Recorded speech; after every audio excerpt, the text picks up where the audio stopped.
Les foules se lèvent chaque semaine, marchent vers les mêmes bâtiments, chantent les mêmes chants, et pourtant, une grande partie d'entre elles demeurent encore dans l'ombre sans en avoir conscience. Elles se tiennent là où la lumière brille, mais sans jamais l'avoir laissé pénétrer leur âme. C'est le paradoxe le plus effrayant et le plus ignoré de notre temps, il est possible d'être au milieu de la vérité, et de rester totalement étranger à la vérité. Il est possible de passer 40 ans dans une communauté chrétienne, d'occuper les bancs, de connaître les programmes par cœur, d'apprendre le langage des croyants, et pourtant de rester profondément, tragiquement perdu. Ce qui devrait nous réveiller, nous secouer, nous pousser à réfléchir, c'est que l'Église a la capacité d'accueillir ton corps, mais jamais de sauver ton âme. Une Église peut ouvrir ses portes. Jésus seul peut ouvrir une tombe. Une Église peut te donner une chaise. Jésus seul peut te donner une nouvelle vie. Et c'est précisément là que commence le drame silencieux que presque personne n'ose nommer à voix haute, l'illusion spirituelle. L'impression rassurante que la présence physique équivaut à la transformation intérieure. L'idée dangereuse que la fréquentation régulière est suffisante pour garantir un avenir éternel.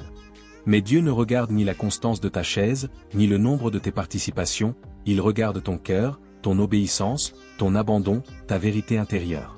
Cette tension est tellement profonde que beaucoup préfèrent ne jamais l'affronter. Ils vivent comme si la routine avait des pouvoirs sacrés. Comme si la répétition d'actes pieux produisait automatiquement la vie éternelle. Comme si l'habitude chrétienne était une sorte de garantie spirituelle. Pourtant, Jésus a été clair, on peut marcher près de lui, l'entendre parler, même assister à des miracles, sans jamais lui appartenir réellement. Ce n'est donc pas une question de proximité extérieure, mais d'appartenance intérieure. C'est le cœur qui sauve ou qui condamne. C'est la vérité vécue, pas la vérité observée. C'est la rencontre, pas la coutume. Et c'est cette réalité qui polarise, qui divise, qui dérange. Beaucoup préfèrent rester confortablement installés dans une foi héritée, dans un christianisme culturel, plutôt que d'affronter la vérité terre tranchante que Jésus annonce. Jésus ne cherche pas des visiteurs. Il cherche des disciples. Il ne cherche pas des spectateurs. Il cherche des cœurs brisés et transformés. Il ne cherche pas ceux qui assistent, mais ceux qui suivent. Et la grande tragédie moderne, c'est que des multitudes confondent l'un avec l'autre. Elles se sentent en sécurité simplement parce qu'elles sont présentes. Mais la présence n'est pas la preuve. Ce que Jésus désire, c'est ton âme, pas ton agenda. Ce qu'il veut changer, ce n'est pas ton dimanche matin, mais toute ta vie. Ce qu'il demande, ce n'est pas une routine, mais une reddition. Et tant que cette vérité n'est pas comprise, tant qu'elle n'a pas frappé ton cœur, tant qu'elle n'a pas démoli les illusions religieuses qui t'endormaient, tu peux marcher toute ta vie dans le temple sans jamais entrer dans le royaume. Voilà pourquoi ce message devient urgent. Voilà pourquoi il dérange. Voilà pourquoi il sépare la foule en deux, ceux qui se contentent de l'apparence, et ceux qui cherchent réellement Jésus. Ceux qui se sentent protégés par l'habitude, et ceux qui savent que seule la croix protège. Ceux qui pensent être en règle, et ceux qui veulent sincèrement être sauvés. La vérité est simple, coupante, et profondément libératrice. L'Église peut t'accueillir, mais seul Jésus peut te sauver. Et si cette phrase te met mal à l'aise, c'est peut-être que Dieu vient frapper à la porte de ton cœur. Parce que là où les habitudes ont pris la place de la relation, il vient renverser les illusions. Parce que là où la routine t'a endormi, il vient réveiller ton âme. Parce que là où tu pensais que venir suffisait, il vient te montrer que venir n'est rien tant que ton cœur ne lui appartient pas. Tu le sens toi aussi. Même si tu ne l'as jamais dit à personne, même si tu as appris à sourire, à faire comme si tout allait bien, tu connais ce vide. Ce creux silencieux qui persiste malgré tes efforts spirituels. Tu peux lever les mains, chanter avec conviction, participer à tout, et pourtant, une fatigue intérieure colle à ton âme comme une ombre que rien ne chasse. Tu ressors du culte avec le même poids, les mêmes questions, les mêmes tiraillements. Et tu te demandes, encore et encore, pourquoi je stagne?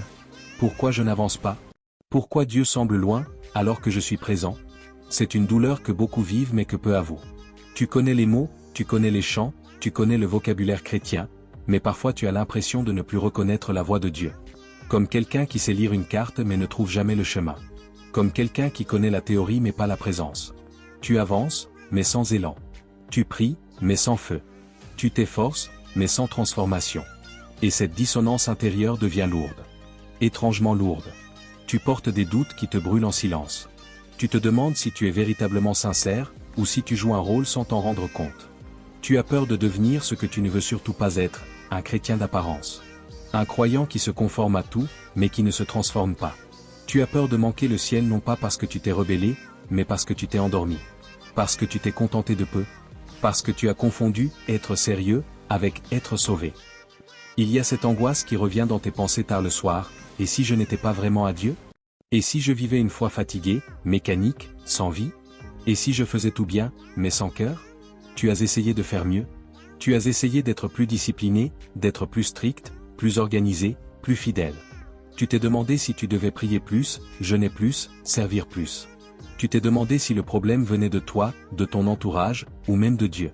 Mais malgré tout ce que tu as tenté, quelque chose en toi reste fermé. Comme si une porte invisible te retenait. Tu peux la regarder? Tu peux la toucher.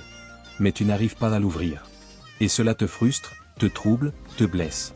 Parce qu'au fond de toi, tu le sais. Tu sens qu'il manque quelque chose. Qu'il manque une certaine profondeur, une certaine vérité, une certaine rencontre. Tu sens qu'il manque un feu, une présence, une clarté que rien n'a réussi à remplacer. Tu sens qu'il manque plus qu'un ajustement spirituel. Il manque quelqu'un. Pas un coach. Pas une méthode. Pas un système. Pas une émotion. Il manque Jésus, mais pas le Jésus de tes habitudes. Pas le Jésus des chants. Pas le Jésus des moments où tu es ému. Il manque le Jésus vivant. Celui qui entre dans ton cœur et change tout. Celui qui renverse tes doutes, brise tes chaînes, guérit ton âme. Celui que tu peux côtoyer sans jamais vraiment connaître. Et c'est ce constat qui te trouble, tu es peut-être plus proche de l'Église que de Christ lui-même. Ce n'est pas une accusation. C'est un réveil. C'est une invitation. C'est une main tendue.